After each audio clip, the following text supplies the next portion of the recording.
Assalamualaikum warahmatullahi wabarakatuh. Oke, selamat pagi anak-anak. Kita bertemu kembali pada pertemuan yang kedua. Mudah-mudahan selama pembelajaran nanti kalian senantiasa selalu sehat, selalu diberikan keberkahan, kasih sayang oleh Allah Subhanahu wa taala.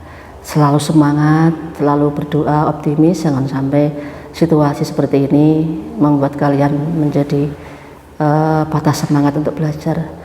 Belajar itu adalah hukumnya wajib, maka kamu harus sungguh-sungguh, jangan sampai menyia-nyiakan waktu terbuang. Baik, untuk pertemuan kedua, sebelumnya kita mulai berdoa dulu. Berdoa mulai. Bismillahirrahmanirrahim. Untuk selanjutnya kita akan melanjutkan pertemuan yang pertama. Karena pada pertemuan kemarin sub 2 sudah saya bahas cuman sampai indikator 5 ya. Nah sekarang untuk sub kedua yaitu sujud tilawah, kita akan teruskan IPK atau indikator yang nomor 3.6 ya. Kita tulis dulu indikatornya yaitu 3.6 dan seterusnya. 3.6 adalah cara mempraktekkan sujud tilawah. 3.7 adalah bacaan sujud tilawah.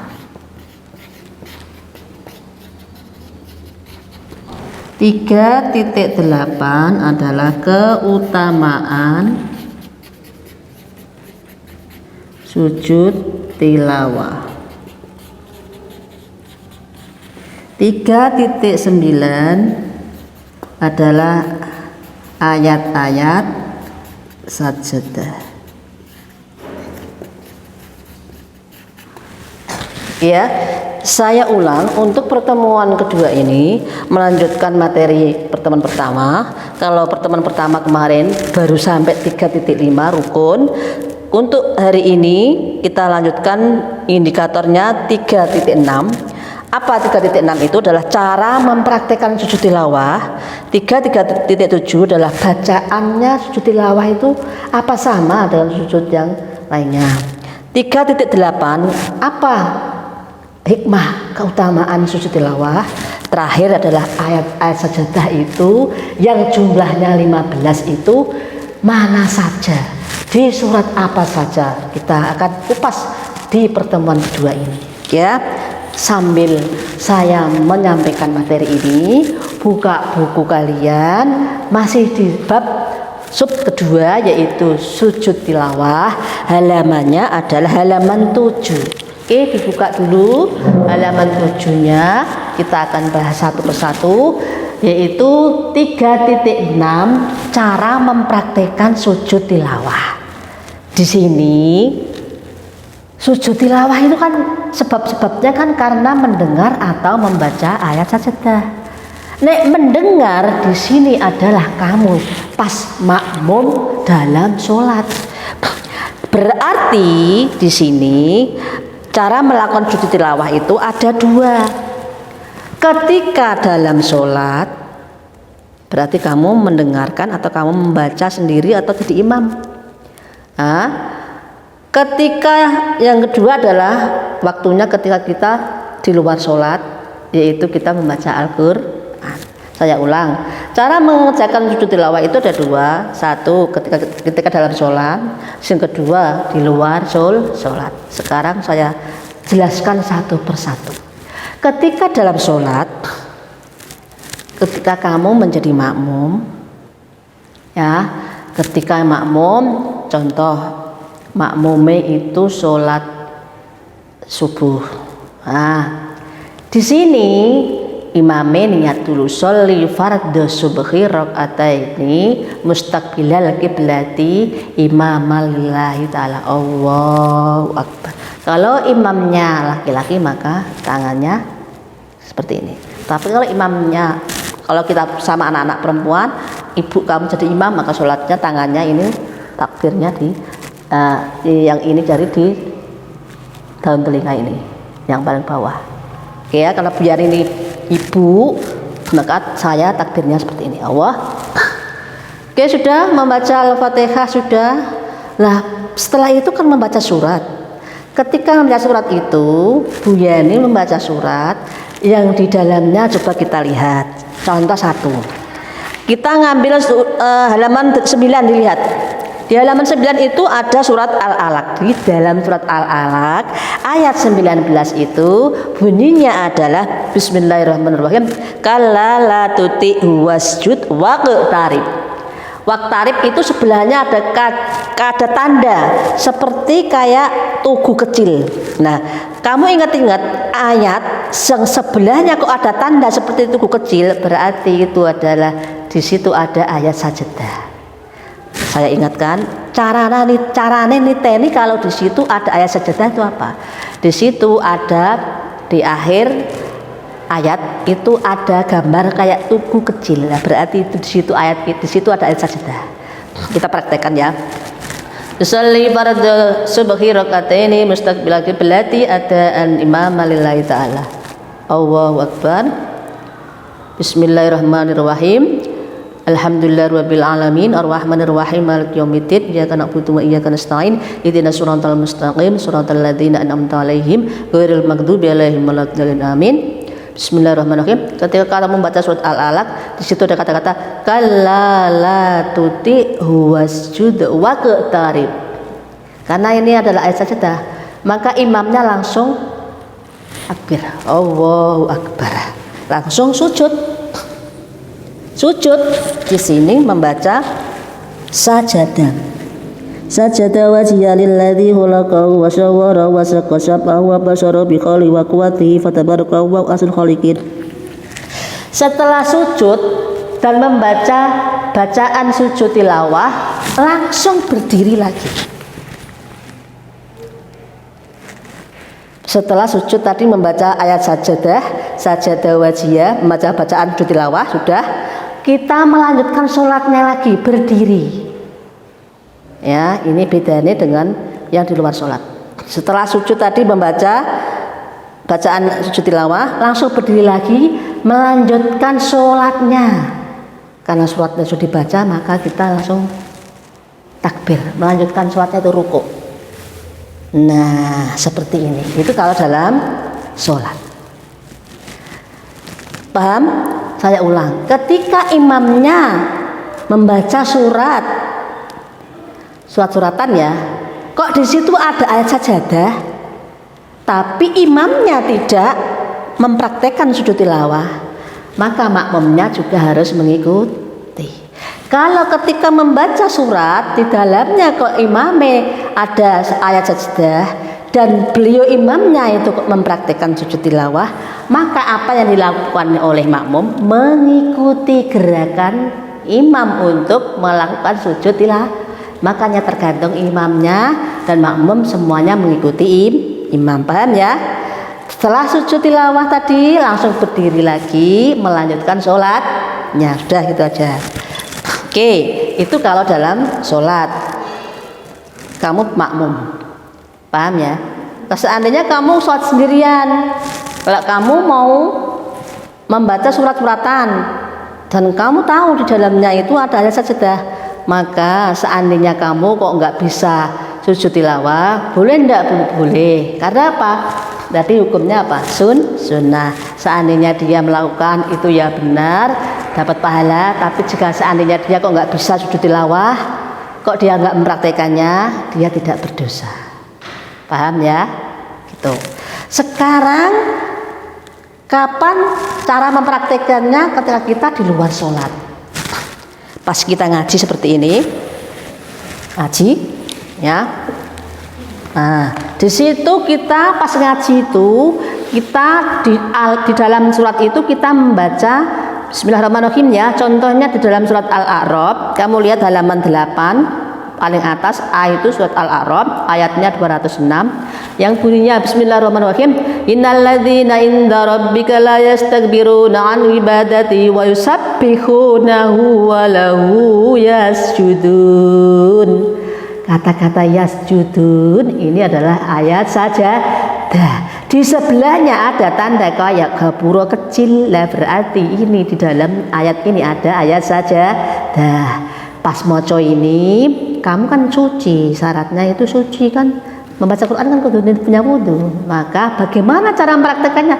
Berarti kalau ini ayat sajadah berarti aku kudu praktek. Tadi. Karena ini syaratnya adalah sujud tilawah itu adalah suci, ya tadi menghadap kiblat, menutup aurat ketika mendengar atau membaca ayat sajadah. Maka prakteknya kalau di luar sholat adalah niat, tetap niat. Nawaitu sujudat, setelah membaca tadi ya kita berdiri. Nawaitu sujudat tilawati sunnatan lillahi ta'ala Allah. Langsung sujud. Sajada wajhiya lilladzi khalaqahu wa sawwara wa sakka sab'ahu wa basara bi khali wa quwwati fatabarakallahu ahsanul khaliqin. Assalamualaikum warahmatullahi wabarakatuh. Gitu ya. Itu kalau di luar pas kita membaca Al-Qur'an, prakteknya seperti itu. Satu, saya ingatkan niat, rukunnya adalah niat. Nah itu sujudat tilawati sunnatan lillahi ta'ala. Nomor 2 adalah rukunnya takbiratul ihram. Yang nomor 3 rukunnya adalah sujud. Yang nomor 4 adalah duduk. Yang nomor 5 adalah salam. Rukunnya ada 5. Rukun sujud tilawah ada 5. 1 niat. Nah itu niat. Nomor 2 takbiratul ihram. Bu baratul ihram ini gini langsung sujud. Nah gitu ya, langsung sujud. Pas sujud membaca bacaan sujud tilawah tadi sudah, langsung duduk tahiyat akhir terus salam. Dah. Sekarang keutamaannya. Ya, keutamaan sujud tilawah itu apa? Orang yang melakukan sujud tilawah ini orang tersebut akan terhindar dari gangguan setan. Terhindar dari gangguan setan. Mana buktinya, Bu? Ini di dalam keutamaan ini disebutkan. Ketika seorang anak Adam mempraktekkan sujud tilawah, di halaman 7 kamu lihat dalilnya di situ. Bismillahirrahmanirrahim. An Abi Hurairah qala Nabi sallallahu alaihi wasallam, dari Abu Hurairah. Nabiullah Muhammad sallallahu alaihi wasallam idza qara'a, apabila membaca, Ibnu Adam, anak Adam, as-sujada, ketika anak Adam itu membaca ayat sajadah, fasajada, kemudian orang yang membaca Quran tadi kok menemui ayat sajadah, kok dia langsung sujud. Artinya mempraktikkan sujud tilawah. I'tazalas syaiton. Kamu garis bawahi i'tazalas syaiton itu, maka setan-setan itu akan menangis. Ya. I'tazalas syaiton itu menyingkir, melayu. I'tazalah itu pergi. Ya. Setan-setan kepada menghindar. Tidak menghindar saja, tapi setan juga ya bagi menangis. Ya. Yaqulu, setannya berkata, ya wailana, celakalah kami. Ya. Kenapa setan itu mengatakan seperti itu? Umirah, aku diperintahkan. Ya. Tapi aku tidak mau melakukannya. Setannya bilang begitu. Tapi anak Adam kok gelem diperintahkan, maka dia nantinya orang yang mau melakukan sujud tilawah itu panggonane nanti besok di fil jannah, di surga. Di dalil ini tadi, ya, ketika seseorang membaca Quran dan pas membaca Quran itu ada ayat sajadah dan orang tersebut kok melakukan sujud tilawah, maka orang itu akan terhindar dari gangguan setan. Bahkan tidak hanya terhindar, setannya juga berlari terbirit-birit sambil menangis. Dan dia mengatakan, ya welana, celakalah aku. anak Adam diperintahkan mereka sujud, maka orang-orang itu nanti akan masuk surga. Sementara aku ini sama diperintahkan kon sujud oleh Allah, tapi aku tidak mau, aku enggan, aku menolak. Itu kata setan. Gitu ya. Nah, sekarang lanjut ke yang nomor 39, ayat-ayat sajadah. Ayat-ayat sajadah di dalam Quran itu jumlahnya ada 15. Oke, buka buku kalian halaman 8. Mulai Al-A'raf 206 sampai yang surat Al-Alaq ayat 19. Itu lihat masing-masing di akhir ayat itu ada tanda kayak gapura kecil. Berarti kalau kamu menemui di Quran kalau ada ayat di akhir ayat itu ada tanda seperti itu, berarti di dalam ayat itu ada ayat sajadah. Maka kamu seandainya kamu mau melakukannya, kamu akan selalu terhindar dari gangguan setan, dan besok kamu oleh Allah dijanjikan surga. Siapa yang tidak senang, besok akan dijanjikan Allah masuk surga. Ya, tuh. Oke, baik. Sekarang kita masuk ke sub yang ketiga. Sub yang ketiga yaitu sujud syukur.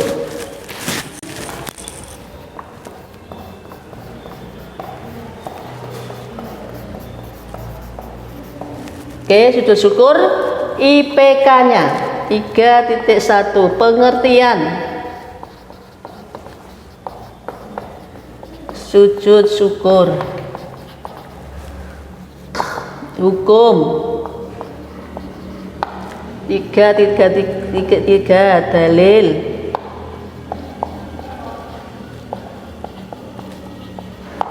Tiga titik 4 syarat, ya, syarat dan rukun. Syarat nomor 3.5, rukunnya 3.6 peristiwa. Sebelum ini sebab-sebab dulu ya, sebab-sebab sujud syukur.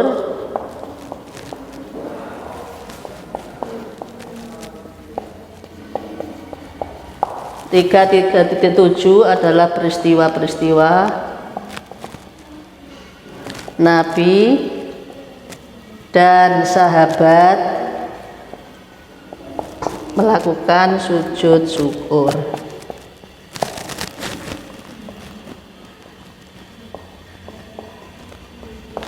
3.8 adalah bacaan sujud syukur, cara melakukan sujud syukur.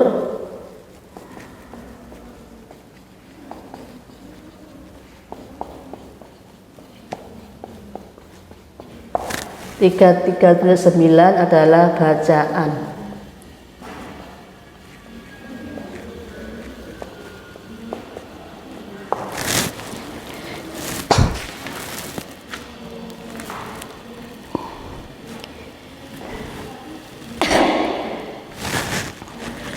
Hikmah,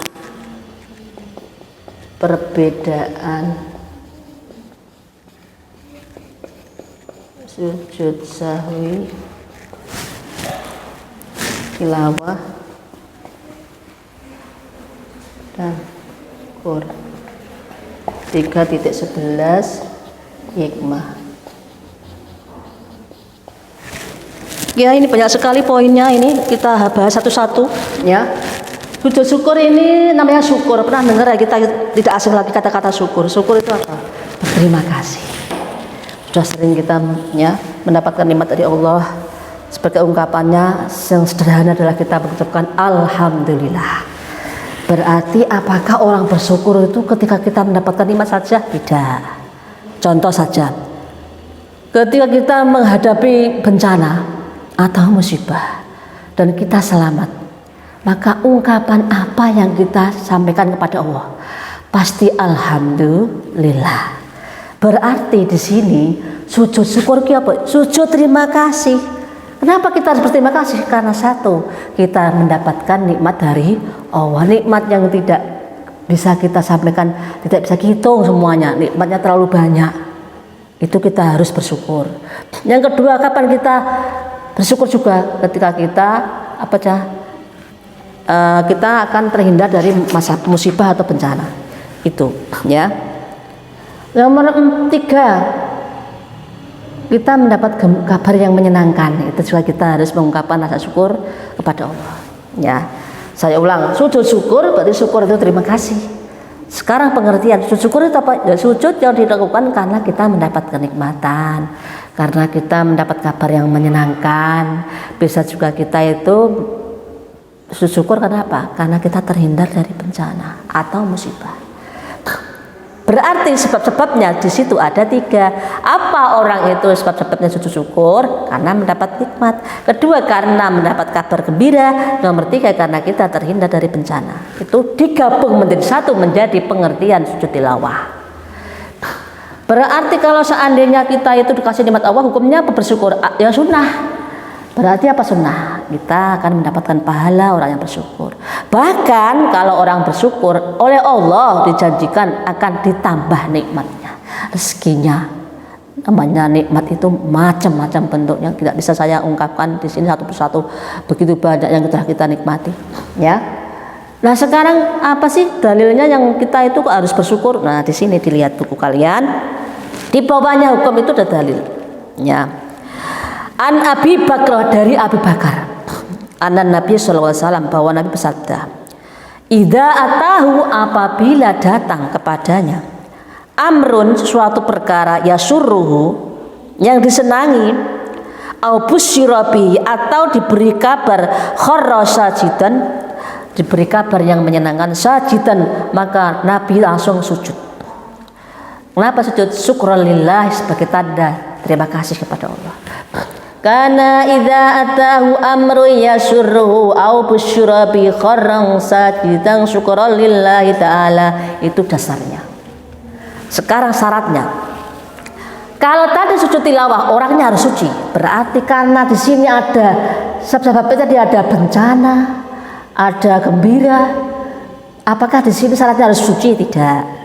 Oleh ulama, kebanyakan ulama mengatakan boleh tidak dalam keadaan suci. Contoh saja, kalau kita kena bencana, terus kita di situ di tempatnya yang agak jauh, tidak ada air, apa kita harus wudu dulu kan? Tidak. Berarti di sini untuk sujud syukur boleh dalam keadaan tidak suci, boleh. Syaratnya suci. Nomor 2 adalah menghadap kiblat. Ketika kita sujud menghadap kiblat. Terus ketiga adalah menutup aurat. Ya, tapi karena kondisinya kadang-kadang kita lihat ya, di kita permainan sepak bola, pemain dan kita Salahuddin Falah itu adalah berhasil mengegulkan bola, langsung dia sujud tilawah, sujud syukur. Apa dia memakai baju yang lengkap sampai menutup kaki lututnya? Enggak kan? Tapi dia melakukan sujud syukur. Di sini kondisinya, kalau kita pas memakai pakaian sesuai keadaan kita, memang kalau diupayakan bisa, maka sebaiknya menutup aurat. Tapi seandainya tidak bisa, maka keadaan itu pun tidak menutupi kita untuk harus melakukan, tapi sebaiknya kita melakukan, karena itu sebagai tanda syukur kita pada Allah. Pas kita ada bencana banjir, kita hanya memakai celana pendek, kita selamat ya Allah, Gusti, alhamdulillah ya Allah. Pas waktu itu kita pakai celana pendek, ya boleh. Nah, sekarang rukunnya apa? Tadi ya, kalau sujud tilawah niatnya ini. Kalau sujud syukur niatnya berarti sama dengan itu, cuman diganti nawa itu sujudas syukri. Gitu ya. Sujudas syukri, belakangnya sama dengan sujud tilawah. Niatnya saya ulang, niat sujud syukur nawaitu sujudas syukri sunatan lillahi ta'ala, ya. Satu niat sudah, nawaitu sujudas syukri sunatan lillahi ta'ala, langsung takbir Allahu Akbar, langsung sujud. Nah, sujudnya ini nanti ada bacaannya, tidak sama dengan sujud tilawah. Setelah sujud duduk langsung salam, itu rukun. Oke ya, sekarang peristiwa Nabi dan sahabat dulu tuh pernah melakukan sujud tilawah. Kita lihat di buku kalian halaman 11. Nabi menerima surat dari Ali yang isinya bahwa suku Hamdan itu pada masuk Islam. Mendengar kabar itu Nabi itu langsung sujud tilawah. Seneng banget, ternyata suku Hamdan wis podo-podo akeh mlebu Islam. Nomor 2, pada saat malaikat Jibril itu memberi kabar yang isinya sing sapa wonge gelem membaca sholawat, maka beliau akan janjikan Allah masuk surga.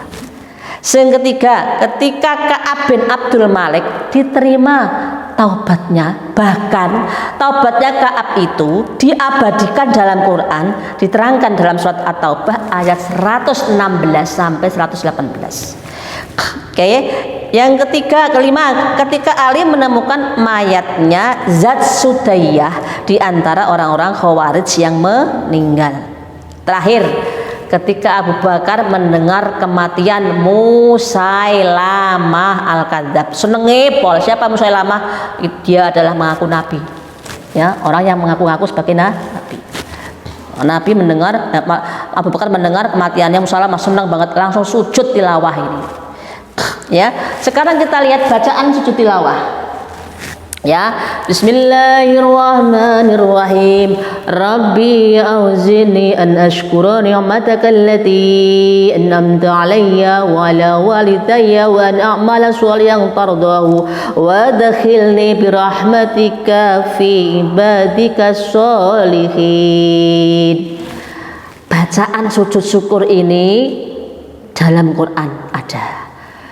Seyogyanya bacaan ini tidak hanya kamu baca ketika sujud syukur saja, tapi sebaiknya bacaan ini juga kamu baca pas setelah sholat, diikutkan waktu berdoa. Insya Allah karena doa ini bagus isinya, maka sealangkah baiknya saya minta kalian untuk hafal bacaan sujud syukur ini. Saya ulang ya. Mari kita sama-sama. Bismillahirrahmanirrahim. Rabbi auzi'ni an ashkura ni'mataka allati an'amta 'alayya wa 'ala walidayya wa an a'mala shalihan tardahu wa adkhilni bi rahmatika fi ibadika sholihin. Amin. Setelah baca itu pas sujud, kamu duduk langsung salam. Prakteknya sama dengan sujud tilawah, bedanya nanti pas sujud syukur bacaannya tadi Rabbi auzi'ni. Niat takbiratul ihram, sujud, pas sujud baca Rabbi auzi'ni, terus duduk, terus salam. Itu prakteknya sama dengan rukun. Itu ya. Sekarang perbedaannya. Perbedaan sujud sahwi tilawah apa?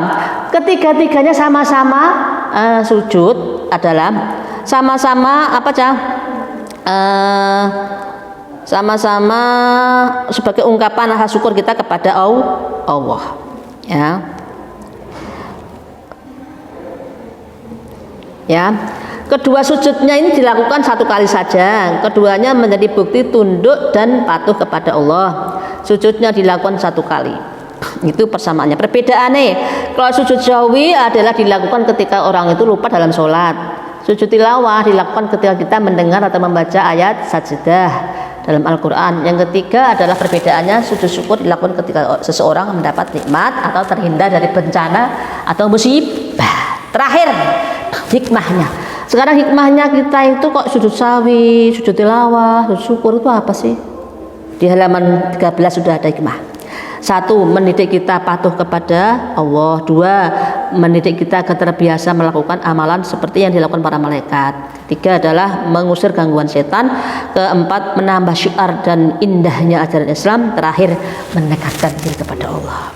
Oke anak-anak, pertemuan kedua bab 1 sudah selesai. Di sini ini indikatornya, soalnya sama nanti jumlahnya, ada banyak itu.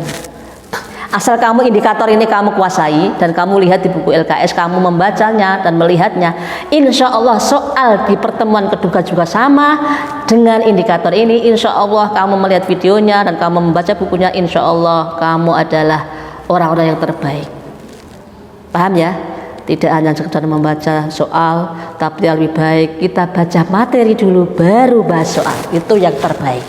Sukses buat kalian. Jangan sampai nilai di bawah KKM. Saya selalu optimis, kamu pasti bisa asal ada kemauan.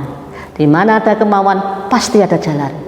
Semangat selalu, sehat selalu, dan selalu optimis untuk masa depan. Jangan sampai menyanyiakan waktu kita. Kita tutup dengan membaca hamdalah bersama. Alhamdulillahirabbil alamin. Assalamualaikum warahmatullahi wabarakatuh.